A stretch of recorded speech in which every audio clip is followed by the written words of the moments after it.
தினம் ஒரு ஸ்தோத்திர பலிகள். உடன்படிக்கை இரத்தத்தால் உறுதிப்படுத்தினவரே ஸ்தோத்திரம். பலிகளின் இரத்தத்தால் சீனாய் உடன்படிக்கையை மோசேயின் மூலம் உறுதிப்படுத்தின தேவனே ஸ்தோத்திரம்.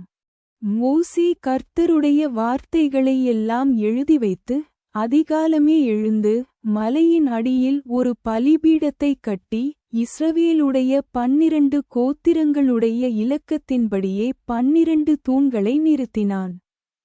இஸ்ரவேல் புத்திரரின் வாலிபரை அனுப்பினான். அவர்கள் சர்வாங்க தகனபலிகளைச் செலுத்தி கர்த்தருக்குச் சமாதான பலிகளாக காளைகளை பலியிட்டார்கள். அப்பொழுது மோசே அந்த இரத்தத்தில் பாதி எடுத்து பாத்திரங்களில் வார்த்து பாதி இரத்தத்தை பலிபீடத்தின் மேல் தெளித்து உடன்படிக்கையின் புஸ்தகத்தை எடுத்து ஜனங்களின் காது கேட்க வாசித்தான். அவர்கள் கர்த்தர் சொன்னபடியெல்லாம் செய்து கீழ்ப்படிந்து நடப்போம் என்றார்கள். அப்பொழுது மோசே இரத்தத்தை எடுத்து ஜனங்களின் மேல் தெளித்து, இந்த வார்த்தைகள் யாவையுங்குறித்து கர்த்தர் உங்களோடே பண்ணின உடன்படிக்கையின் இரத்தம் இதுவே என்றான்.